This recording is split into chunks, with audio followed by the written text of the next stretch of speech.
All right, guys, it is time for another update video. So I'm going to kick this off. First thing I want to say, we have moved our track day from Saturday to Sunday. We moved it from Saturday to Sunday because Murder Nova, Fireball Camaro, and Death Trap, so that's Chuck, Sean, and Ryan, they're actually going to be up at English Mountain Sunday. So I think I'm not sure what time they're going to get there, but I know they're supposed to be there till around 6 o'clock. They're going to be making some solo passes, signing autographs, just hanging out, talking with people. So if you're local and you want to meet these guys, I would suggest you show up at the track Sunday. If not, to see me show you just how slow this freaking Camaro is right now, to meet those guys. But I think it's going to be $20 to spectate. This is special pricing because they're up there. $20 to spectate, $25 to race or test and tune, whatever. So guys, if you're local, make sure you get up to English Mountain Sunday, the 7th, June 7th, and come see those guys, come see me, say hi to everybody. Now, speaking of Chaos Theory and going up there Sunday, we've still got a few things to sort out here. So you can see I got my purge finally. I found a company to send me what I actually freaking ordered. So I've already got it hooked up to the solenoids here. I still haven't made a bracket to mount my solenoids. I really don't want to leave them hovering over the header, but on the other hand, there's a ton of room. I think they'll be fine. So I may just either mount them here, zip tie them here. Keep in mind, this whole setup is temporary, guys. So I got to figure that out. But anyway, the purge is plumbed in. I've just got to run a wire to ground. We'll ground it at the front of head here.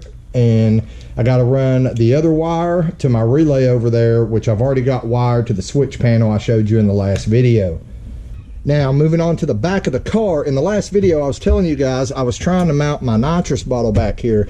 What I didn't think about is my fuel tank is not just behind this hump, but it is actually like right up against, well, not right up against it, there's a small gap. But over here, my point is I cannot physically reach up. There is like that much room between the tank and this sheet metal right here. So I can't reach up there to get a nut on the back side of the bolt. So since I was talking to Greg, he's one of the track owners at English Mountain, I was already talking to him about Sunday, and I remembered that he had one of these Rivnut guns.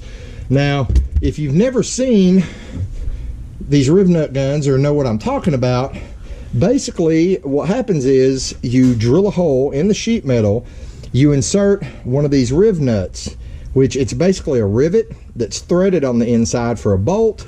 You use that gun to cinch it down, it crushes it right through here, and it makes, it gives you a hole that's threaded right there for you to mount stuff to. So I borrowed the Rivnut gun from Greg. I got a few rivets to mount the bottle, and that's what I'm doing right now, guys. I'm just going to figure out where I want to put the bottle here. I'm going to drill some holes through here and probably just, cut the carpet in X's and hopefully get my Rivnuts in there, get my bottle mounted. The only issue I'm going to have is I'm probably going to have to remove this panel, and even then I might have a clearance issue because this Rivnut gun, I have to be able to close the jaws on it, and where I'm going to be doing it, like up top here, shouldn't be a problem for the top bracket, but the bottom bracket back here might present a problem because I don't know if I'm going to have enough space in here to operate the Rivnut gun. The good news about that though is the bottom bracket, if I have to, I may actually be able to use a nut on the back side of that because the gas tank I think stops about right here. So while I can't get nuts to the back side of bolts up here, I probably can down here. And yeah, so what we'll do, we'll start off up here. I'll get the brackets, I'll get my Rivnuts put in up here. We'll get the top bracket mounted. We'll mark the bottom bracket, drill our holes. And if I can't get the Rivnut gun in there to work in that confined space, then I'll just use a nut and bolt on the bottom holes. Okay, so that didn't work out too well, guys. The problem I have is I cannot get this Rivnut tool to close all the way. There's just not enough room in here to use the tool. That's the bottom line. It would be nice if I had one that was like, you know, ratcheting side angle. That would probably work. So what's happening is I'm just wasting these things because they're collapsing on themselves and they're not grabbing the metal and they're just popping right back out. So fuck the Rivnut idea. Yeah, I'm aggravated. I've been out here fucking with it for a while now. What I've decided to do for now, I mean, I can't really do anything. So what I can't really do anything about this top bracket. So what I've decided to do for now, I'm just going to mount the bottom bracket and that's it. And we're going to have to hope that that's enough to hold the bottle in, because the holes in the bottom here, they're actually down low enough. They're below the tank, so I can get a nut on the back side of them. So we're just going to mount the bottom bracket, and I'm kind of pissed because I moved the bottle back over to the middle because I knew I couldn't work the tool over here because of this hump. So I'm like, I'll just move the bottle over to the middle where I've got more room, and even then I didn't have enough room. So what's probably going to happen in the future when I go to 2 bottles is I'll end up just making a steel plate here and mount the 2 bottle brackets to the steel plate, and then mount the steel plate to the holes that I already drilled so I don't have to drill more holes. For the time being, like I said, I'm going to mount the bottom bracket. That's all we're going to have Saturday, or I mean Sunday, and then, you know, eventually I've got to drop this tank again and put a new sending unit in it. When I do drop the tank to do the sending unit, I'll go ahead and put my top bracket on, and at that point, you know, I may modify the new sending unit to be able to be pulled straight out the top, and I can go ahead and cut the access door back here in case I ever have to swap out pumps again. Can't say I'm happy about it because the bottle can wiggle around, but it ain't going anywhere. It's strapped down by that bottom bracket. Something else is I wanted my angle to the bottle here, and I can't achieve that without the top bracket holding it down. So the bottom bracket's going to have the bottle pretty much standing straight up. That's fine. I can deal with that. Now, since we're just trying to get this ready for this weekend as quick as we can, I have just ran the line inside the car. It goes behind the seat and next to the door and up through the hole in the firewall that I have all my wires that need to run out here through. It's going through that same hole, and it's coming up right here behind the engine. And I have already I've already tied it in to my nitrous solenoid there. So at this point, all I have left to do is ground my solenoid wire out on the head here and run the other solenoid wire over to my relay, and that's pretty much the whole nitrous system hooked up, the whole first stage. When we have more time later on, oh, I'm sorry, and I've still got to run my fuel line from the fuel solenoid over to the fuel rail there. But like I said, guys, I'm just trying to bust ass and get this thing ready to go Sunday, just so I can take it out and do some test and tune and get it to the track. Later on, when I've got more time, we'll go through, we will run that line underneath the car, and you know, again, I'll make a bracket for these. For now, I'm just going to, once I get everything hooked up, I'm going to zip tie these solenoids together and then zip tie them to my fuel rail here so they don't move around. They're really not going to be able to because the nitrous line only goes that far, but I don't want to chance it, so we'll go ahead and zip tie everything up nice and tight right there. Shouldn't have any problems. All right, guys, we are all hooked up. Everything is wired. We got our purge, of course. Since we're not running a hood right now, I just went ahead and ran the purge line straight up there. Everything is zip tied here. It's not going anywhere. We went ahead and did, well, what I was talking about a few videos back. I just went ahead and put the 250 pills in it because we're using the Holly. So, you know, I can just run it at a maximum of like 50% duty cycle on the progressive, and it should only put out, you know, around 125. So we'll do that first, ease into it, you know, just kind of see how it takes it. Over here, well, the purge is all hooked up, or the purge solenoid. I'm sorry, guys. The relay for the purge is hooked up. I had my daughter get in there, press the purge button. It's clicking, everything's working. You can see I just took the Schrader valve out right here, so I could run. This is the line that goes to my fuel solenoid, so that's just going to screw right in there. It's a -4 fitting, in case you guys didn't know. And yeah, guys, let's see here. So I got the bottles in my work truck. I'm going to drop them off in the morning to have those filled. Nitrous is all hooked up. I guess really, I mean, all the fluids are topped off. The transmission actually has a little too much fluid in it. It's got about, well, I don't know, it's a little bit past my full mark.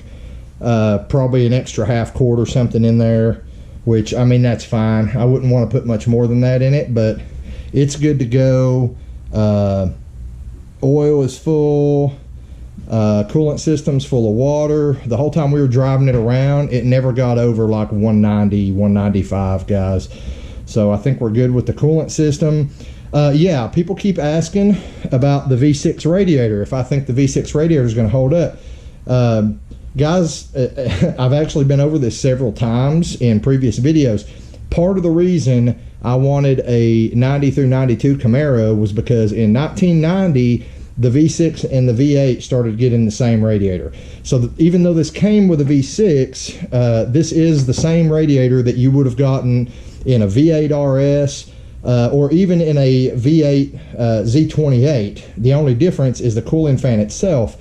All the RSs, that's the, well, unless you had the B4C police package, all the RSs, didn't matter if it was a V6 or a V8, got the same radiator with a single cooling fan.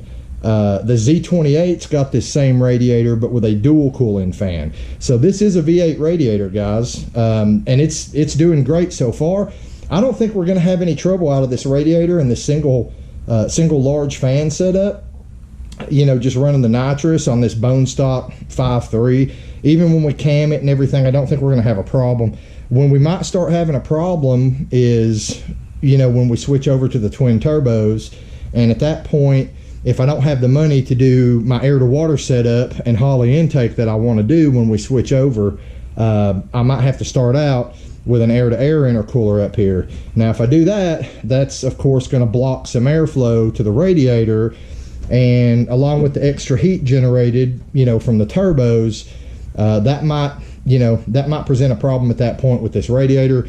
We might have to look at, you know, getting a 2 or 3 core thicker aluminum radiator or something like that. But for the time being, guys, like me and the wife cruised this thing around. It was like, what, high 80s when we were cruising it around, and like I said, never got over 190, 195 degrees. So I think I'm good there. While I'm on the subject of questions that keep coming up that I've already answered multiple times, a lot of you have asked me what size tire I'm running.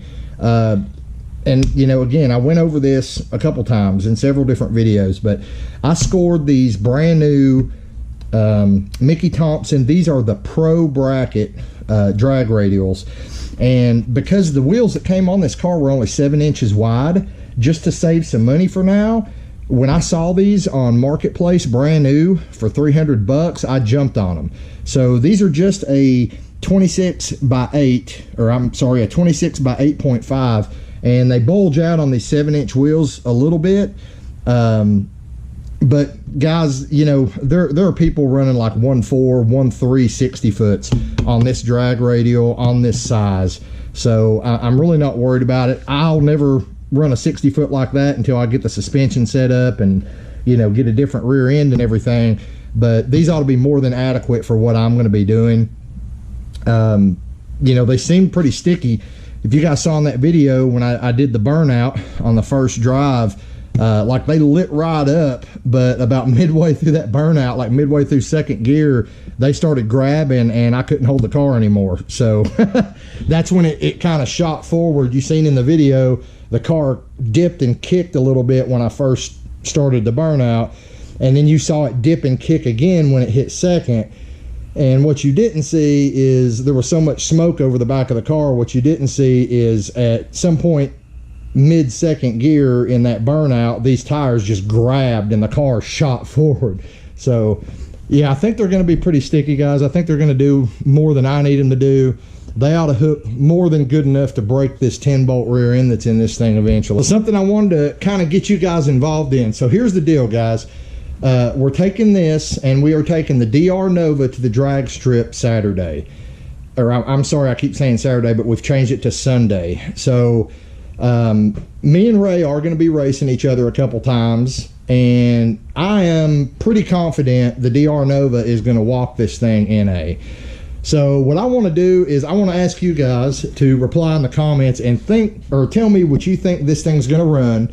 No bottle, just engine. And in case you've not been keeping up with the videos, what we got here is a bone stock 5.3. And when I say bone stock, I mean completely stock, guys. Stock cam, like everything. Like all we did was put new rod bearings in it because I found a couple bad rod bearings. Other than that, it's totally stock. You know, of course, we don't have AC, we don't have power steering. It's alternator only setup down there. We are breathing pretty much through straight pipes and a set of resonators. And then we've got no filter, guys. We're wide open up front here. So tell me in the comments what you guys think this thing's going to run off the bottle.